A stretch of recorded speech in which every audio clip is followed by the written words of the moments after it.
Python ప్రపంచంలోకి మళ్ళీ వచ్చేద్దాం. ఈరోజు మనం కొన్ని కామన్ డౌట్స్ను క్లియర్ చేసుకోవడమే కాకుండా మన కోడింగ్ స్కిల్స్ను నెక్స్ట్ లెవెల్కి తీసుకెళ్లే రెండు చాలా ముఖ్యమైన కాన్సెప్ట్లను కూడా నేర్చుకోబోతున్నాం. ముందుగా డేటా టైప్స్ గురించి వచ్చే కన్ఫ్యూజన్కి ఒక ఫుల్ స్టాప్ పెడదాం. ఆ తర్వాత ఒక వేరియబుల్ టైప్ను మార్చడమనే పవర్ఫుల్ టెక్నిక్ను నేర్చుకుందాం.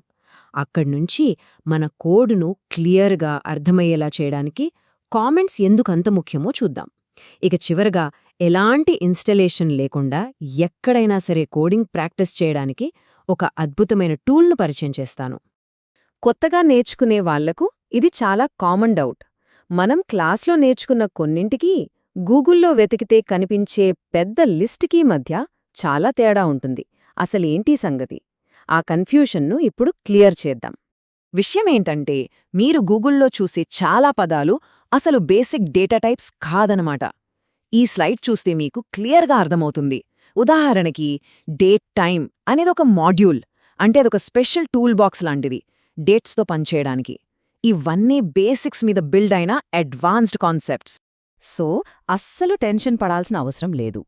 మీరు ఇంతకుముందు నేర్చుకున్న బేసిక్ డేటా టైప్స్ అవే కరెక్ట్ స్టార్టింగ్ పాయింట్. ఈ మిగతావన్నీ మీరు పైథాన్ జర్నీలో ముందుకు వెళ్లే కొద్దీ అవే ఆటోమేటిక్గా పరిచయమవుతాయి.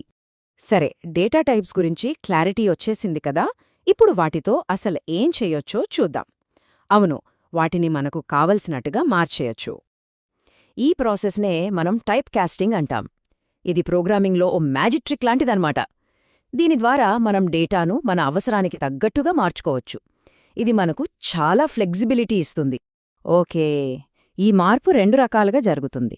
ఒకటి ఇంప్లిసిట్, అంటే పైథానే ఆటోమేటిక్గా మనకోసం పనిచేసేస్తుంది. రెండోది ఎక్స్ప్లిసిట్, అంటే మనమే దానికి డైరెక్ట్గా ఆర్డర్ ఇస్తాం, దీన్నిలా మార్చు అని. ఉదాహరణకి చూడండి, మనం పై = 3.14 అని రాసినప్పుడు పైథాన్కు తెలుసు ఇది ఒక ఫ్లోట్ అని. అదే ఇంప్లిసిట్ కన్వర్షన్. మరి మనకు కేవలం అందులో ఉన్న పూర్ణ సంఖ్య అంటే 3 మాత్రమే కావాలనుకోండి, అప్పుడెలా? సింపుల్, ఇంట్ అనే ఫంక్షన్ని వాడి దాన్ని ఇంటిజర్గా మార్చేయమని మనం ఎక్స్ప్లిసిట్గా అంటే డైరెక్ట్గా పైథాన్కు చెప్తాం. చూసారా, ఇప్పుడు ఆ వేరియబుల్ ఒక ఇంటీజర్ అయిపోయింది. ఇక్కడొక చాలా ఇంపార్టెంట్ పాయింట్ గమనించాలి. ఆ పక్కనున్న 0.14 అనేది రౌండ్ అవ్వలేదు, జస్ట్ అలా తీసేయబడిందన్నమాట. ఇది చాలా చాలా కీలకమైన విషయం. మన కంటికి 3 మరియు 3 ఒకేలా కనిపించొచ్చు, కానీ కంప్యూటర్కు మాత్రం అవి రెండూ పూర్తిగా వేరు. ఒకటి లెక్కలు చేయడానికి వాడే నంబర్, ఇంకొకటి కేవలం ఒక అక్షరం లేదా టెక్స్ట్. ఈ తేడాను అర్థం చేసుకోవడం చాలా ముఖ్యం. ఇప్పుడు మనం మాట్లాడబోయేది ఒక స్పెషల్ టూల్ గురించి. ఇది కోడ్ పనిచేసే విధానాన్ని ఏమీ మార్చదు, కానీ మనం అంటే మనుషులం కోడ్ని అర్థం చేసుకునే విధానాన్ని మాత్రం పూర్తిగా మార్చేస్తుంది. అవే కామెంట్స్. అసలు ఈ కామెంట్స్ ఎందుకు వాడాలి? రెండు ముఖ్యమైన కారణాలున్నాయి. మొదటిది, మన కోడ్ ఏం చేస్తోందో మనకు, అలాగే వేరే వాళ్లకు కూడా ఈజీగా అర్థమవడానికి నోట్స్ రాసుకోవచ్చు. రెండోది, కోడ్లో ఏదైనా ప్రాబ్లం వచ్చినప్పుడు కొన్ని లైన్లను తాత్కాలికంగా ఆఫ్ చేయడానికి కూడా వాడొచ్చు. ఇలా మనం మామూలుగా ఇంగ్లీష్లో ఒక వాక్యం రాశామనుకోండి, పైథాన్కి ఇది అస్సలు అర్థం కాదు. వెంటనే మనకు సింటాక్స్ ఎర్రర్ చూపిస్తుంది. కానీ అదే వాక్యం ముందు జస్ట్ ఒక హ్యాష్ సింబల్ పెట్టామంటే చాలు, అంతే, మ్యాజిక్. ఇప్పుడు అది కామెంట్ అయిపోయింది. పైథాన్ దాన్ని పట్టించుకోదు, మిగతా కోడ్ని పర్ఫెక్ట్గా రన్ చేస్తుంది. చాలా సింపుల్ కదా. సో సింపుల్గా గుర్తుపెట్టుకోండి, ఒకే లైన్ను కామెంట్ చేయాలంటే హ్యాష్ గుర్తు వాడాలి. అదే ఒక పెద్ద పేరా లేదా చాలా లైన్లు ఒకేసారి కామెంట్ చేయాలంటే వాటిని ట్రిపుల్ డబుల్ కోట్స్ మధ్యలో పెట్టాలి. ఇక చివరిగా చాలామందికి వచ్చే ఒక కామన్ ప్రాబ్లం, అదే పైథాన్ ఇన్స్టలేషన్. ఒకవేళ మీక్కూడా ఈ ప్రాబ్లం వస్తే కంగారు పడకండి. ఎవరైనా సరే వెంటనే కోడింగ్ స్టార్ట్ చేయడానికి ఒక సూపర్ సొల్యూషన్ ఉంది. దాని పేరే గూగుల్ కొలాబ్. ఇది గూగుల్ వాళ్ళది, పూర్తిగా ఫ్రీ.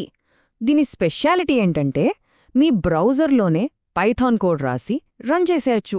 ఇంకా ఇన్స్టలేషన్ గోలా ఉండదన్నమాట. ఇది వాడటం కూడా చాలా చాలా ఈజీ. ఫస్ట్ గూగుల్లో గూగుల్ కొలాబ్ అని సెర్చ్ చేయండి. నెక్స్ట్ ఒక కొత్త నోట్బుక్ ఓపెన్ చేయండి. ఆ తర్వాత మీ కోడ్ టైప్ చేయండి. ఫైనలీ ఆ రన్ బటన్ నొక్కండి. అంతే, ఇది మీ ఫోన్లో, ట్యాబ్లెట్లో కూడా పనిచేస్తుంది. సో ఎక్కడ్నుంచైనా ప్రాక్టీస్ చేసేయొచ్చు. సరే, ఈరోజు మనం ఏం నేర్చుకున్నామో ఒక్కసారి క్విక్గా చూసేద్దాం. గూగుల్లో కనిపించేవన్నీ బేసిక్ డేటా టైప్స్ కావని తెలుసుకున్నాం. వేరియబుల్స్ టైప్ను ఎలా మార్చాలో అంటే టైప్ కాస్టింగ్ గురించి నేర్చుకున్నాం. కోడ్ను క్లియర్గా ఉంచడానికి కామెంట్స్ ఎంత ముఖ్యమో అర్థం చేసుకున్నాం. ఇంకా ఇన్స్టలేషన్ లేకుండా ప్రాక్టీస్ చేయడానికి గూగుల్ కోలాబ్ అనే సూపర్ టూల్ని కనుగొన్నాం. ఓకే, ఒక చివరి ఆలోచనతో ఈ సెషన్ను ముగిద్దాం. చూడండి, టైప్ కన్వర్జన్ అనేది జస్ట్ ఒక టెక్నిక్ కాదు. అది డేటాతో మనం ఎలా ఆడుకోవచ్చో, ఎలా క్రియేటివ్గా ఆలోచించవచ్చో చెప్పే ఒక కొత్త మార్గం. మరిప్పుడు ఆలోచించండి, నంబర్లను టెక్స్ట్ను నంబర్లుగా మార్చడం ద్వారా ఎలాంటి కొత్త ఇంట్రెస్టింగ్ ప్రాబ్లమ్స్ సాల్వ్ చేయగలరు.